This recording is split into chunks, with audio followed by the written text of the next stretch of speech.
Halo guys, jadi di sini kita akan berbincang-bincang di Podsio Semun, podcast sosiologi Semun. Jadi sebelumnya perkenalkan, nama saya Susi. Di sini saya sebagai host. Kita akan membicarakan tentang perubahan sosial. Sebelum lebih lanjut, kita mengundang narasumber-narasumber yang sangat hebat.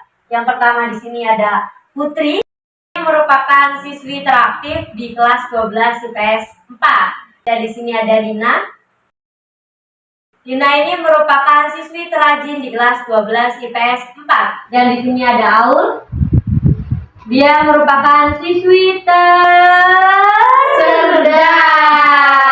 Betul sekali. Jadi Aul ini sangat cerdas guys di kelas 12 IPS 4. Bahkan prestasinya udah banyak juga ya. Oke, kita di sini akan membahas tentang perubahan permainan terhadap anak yang mempengaruhi tentang pola perilaku interaksi. Betul. Sebelumnya apa sih perubahan sosial permainan anak? Kalau menurut pendapat saya, perubahan permainan anak bisa terjadi karena adanya perubahan sosial. Ketika permainan anak berubah, interaksi mereka bisa terpengaruh. Oh, jadi perubahan sosial ini banyak banget nih guys pengertiannya. Dan juga di sini kita berfokus ke perubahan sosial terhadap permainannya aja ya, gitu. Tadi kan si Putri ini sudah menjelaskan apa sih perubahan permainan sosial anak itu kan. Nah, di sini sekarang ada kawan-kawan juga yang pasti bisa menjelaskan tentang gimana sih faktor terjadinya perubahan permainan terhadap anak. Jadi faktornya gini, kayak jam sekarang udah banyak yang pakai gadget. Iya, betul Jadi anak-anak sekali. lebih sering main game online daripada interaksi secara langsung. Oh iya, pas waktu zaman dulu kita nih ya guys, ya kita kecil, itu tuh kita mainan tradisional ya. Iya, masih Iya, petak umpet, gobak sodor, dan lain sebagainya. Tapi zaman sekarang anak-anak tahu nggak ya kayak permainan tersebut? Kayaknya tahu, tapi udah jarang yang tahu. Oh, berarti dampak dari perubahan permainan anak ini apa ya guys ya?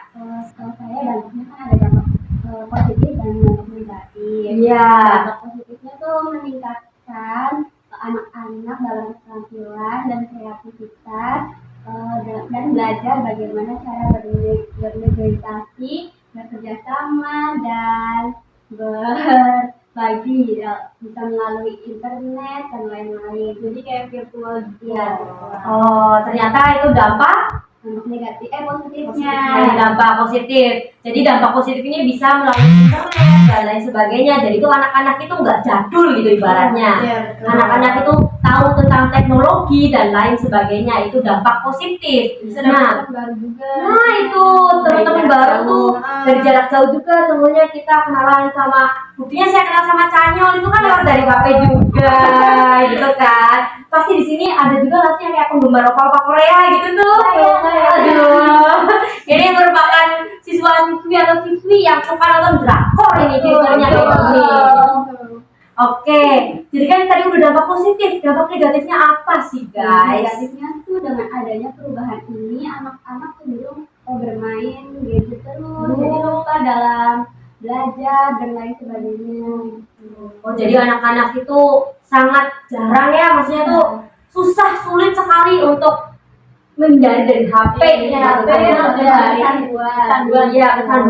dari HP. Maksudnya anak-anak tuh nggak bisa lepas dari HP. Bahkan kalau HP lagi di-charger aja tuh kadang mereka dimainin gitu loh. Itu dampak negatif banget sih, bener-bener dampak negatif. Jangan ditiru. Iya bener, jangan ditiru banget. Apalagi ini yang nonton jangan ditiru, jangan sampai ditiru. Jadi main HP boleh sih boleh, tapi tahu waktu ya. Ya betul, tahu waktunya dan juga tahu batasannya.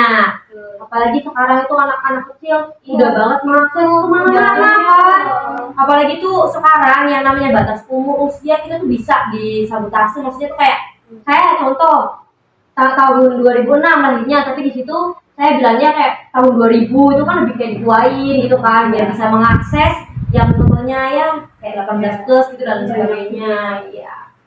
Oke, tadi udah dampak positif, dampak negatif. Kita kan belajar tentang sosiologi nih.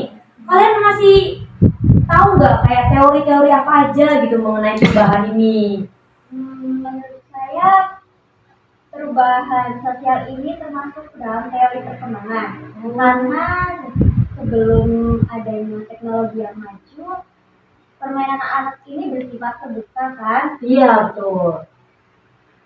Jadi ketika anak-anak bermain itu langsung dengan tatap muka secara langsung dan berinteraksi dengan satu sama lain secara langsung. Iya, jadi kalau Nah, kita main HP kan di rumah, jarang keluar. Oh iya, jarang interaksi ya. Kayak komunikasinya berkurang. Iya, betul sekali. Pas waktu dulu kita main nih guys, face to face. Nah, tapi sekarang kita bisa, contoh rumah saya di Jamblang, rumah Puput di Tegalwangi. Kita bisa main bareng melalui game online, yaitu kayak contohnya nah, ML bocil itu loh, iya gitu. Iya, bocil. Iya, betul sekali. Nah, tadi kan udah ada teorinya juga. Jadi tuh gimana sih cara mengatasi gitu loh agar anak-anak itu tidak mudah berpengaruh dalam perubahan sosial ini? kalau pendapat saya sih harus sering komunikasi ya sama orang tuanya. Iya, harus kualitain juga sama orang tuanya. Berarti orang tua yang harus membatasi anak-anaknya dalam bermain gadget. Betul sekali. Selain itu juga biarkanlah anak-anak itu berkembang bebas, kayak ibaratnya jangan dikerem di dalam rumah. Iya betul. Karena yang namanya orang mencari jati diri itu ya keluar gitu loh. Nggak perlu dalam rumah terus, ya meskipun sekarang zamannya udah canggih, HP semua. Oh ya guys, jadi kan berhubung kita udah membahas semua ya mengenai tentang perubahan sosial, perubahan terhadap permainan anak, udah kita tuntaskan, udah kita bicarakan juga. Dan ternyata kameramen ini udah ngomong ngode terus ya. Ngode tentang memonya penuh. Jangan disepil kameramen. Gimana sih? Iya, ini kameramennya langsung nyepil memonya penuh. Jadi kita cukupkan aja dan kita akan kembali lagi di Pod Sios